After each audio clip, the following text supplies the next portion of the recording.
আজ ভোরে ঘুম থেকে উঠে আমি আমাদের সুন্দর বাঁশবাগান গ্রামের দিকে তাকালাম। চারদিকে কুয়াশা আর পাহাড়।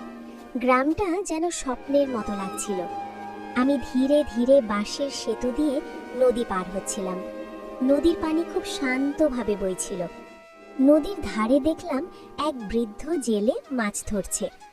আমাদের গ্রামে সবাই খুব শান্তিতে থাকে। আমার বন্ধুদের সাথে বাঁশবনের ভিতর দৌড়ে খেলতে খুব ভালো লাগে। বাতাসে বাঁশপাতা দুলছিল আর সূর্যের আলো গাছের ফাঁক দিয়ে পড়ছিল। আমার দাদি তখন রান্না করছিলেন। তার রান্নার গন্ধ পুরো বাড়িতে ছড়িয়ে পড়েছিল। হঠাৎ গ্রামের মোরগ ডাকতে শুরু করলো। বুঝলাম সকাল হয়ে গেছে। আমি নদীর ধারে গিয়ে হাঁসগুলোকে খাবার দিলাম। ওরা আমাকে দেখলেই খুশি হয়। গ্রামের এক ছেলে সবজি নিয়ে বাড়ি ফিরছিল। সবাই নিজের কাজে ব্যস্ত। আমি বাঁশবনের সরু পথ ধরে হাঁটছিলাম। চারদিকে কুয়াশা আর নিস্তব্ধতা। ধান খেতে কৃষকেরা কাজ করছিল।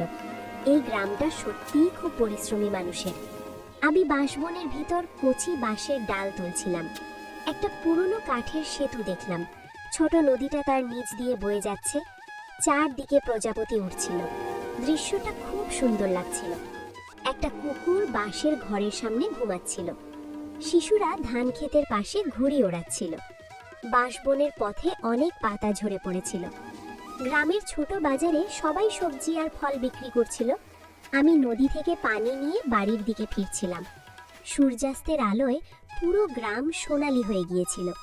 আমি একটু দূরে বাঁশবনের গভীরে হাঁটতে শুরু করলাম।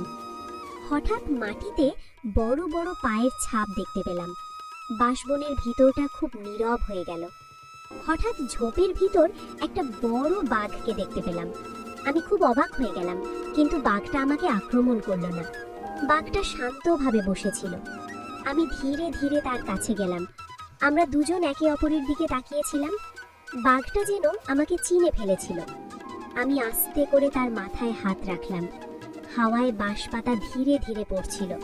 চারদিকে এক অদ্ভুত শান্ত পরিবেশ। বাঘটি আমার পাশে পাশে হাঁটছিল। আমি আর ভয় পাচ্ছিলাম না। আমরা নদীর ধারের বাঁশবনের পথে হাঁটছিলাম। আমি মজা করে বাঘের পিঠে উঠে বসলাম। সে খুব শান্ত ছিল। আকাশে অনেক পাখি উঠছিল। দৃশ্যটা খুব সুন্দর লাগছিল। সূর্যাস্তের সোনালী আলো পুরো গ্রামকে আলোকিত করছিল। গ্রামের মানুষ আমাকে আর বাঘটাকে দেখে অবাক হয়ে গেল, কিন্তু তারা বুঝতে পারল বাঘটা আমাদের ক্ষতি করবে না। বাঘটা যেন আমাদের গ্রামের পাহারা দিচ্ছিল। রাতে পুরো গ্রাম শান্ত হয়ে গেল। চাঁদের আলোয় বাঁশবনটা আরো রহস্যময় লাগছিল। বাঘটা নদীর ধারে ধীরে হাঁটছিল। আমি একটি লণ্ঠন জ্বালিয়ে তার পাশে হাঁটছিলাম। রাতে আমাদের গ্রামটা খুব শান্ত থাকে। বাঁশবনের ভিতরে জোনাকি পোকা জ্বলছিল। বাঘটা আকাশের পূর্ণিমা চাঁদের দিকে তাকিয়েছিল। আমি তার পাশে বসে আকাশ দেখছিলাম। নদীর পানিতে চাঁদের আলো ঝিলমিল করছিল। পুরো গ্রাম তখন গভীর ঘুমে। ভোরের সূর্য ধীরে ধীরে উঠছিল। কৃষকেরা আবার তাদের কাজে ব্যস্ত হয়ে পড়ল। বাঘটা গ্রামের পথে হাঁটছিল। শিশুরা তাকে দেখে খুব খুশি হয়েছিল। হালকা বাতাসে বাঁশবন দুলছিল।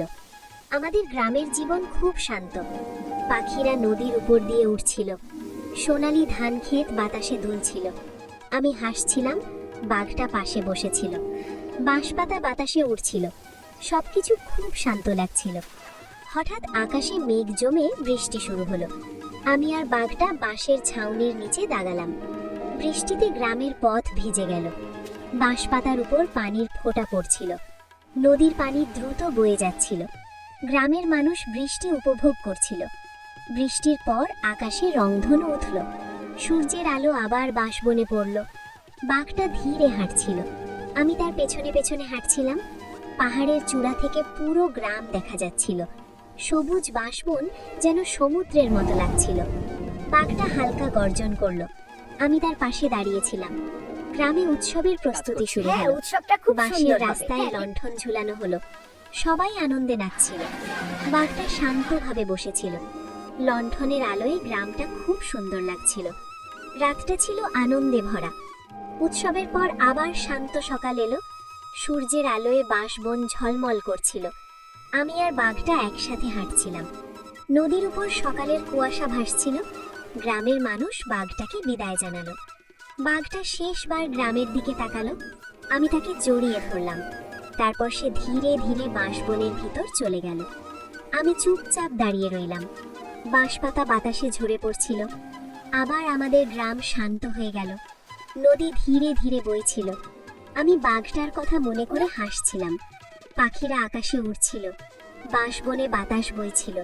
পাহাড়ে সূর্যাস্ত হচ্ছিল। গ্রামের মানুষ তাদের কাজে ব্যস্ত। সন্ধ্যায় লণ্ঠনের আলো জ্বলল। শান্ত বাঁশের ঘরগুলো আলোয় ভরে উঠল। রাত নেমে এলো। চাঁদের আলোয় বাঁশবন ঝলমল করছিল। নদীর পানিতে চাঁদের প্রতিফলন। বাঁশপাতা ধীরে নড়ছিল। গ্রাম গভীর ঘুমে। দূরে বাঁশবনে বাঘের ছায়া দেখা গেল। আমি দূরের বনের দিকে তাকালাম। চাঁদের আলোয় বনটা রহস্যময় লাগছিল। সবকিছু খুব শান্ত। নতুন সূর্য উঠল। আমাদের সুন্দর বাঁশবাগান গ্রাম আবার নতুন দিনের জন্য জেগে উঠল।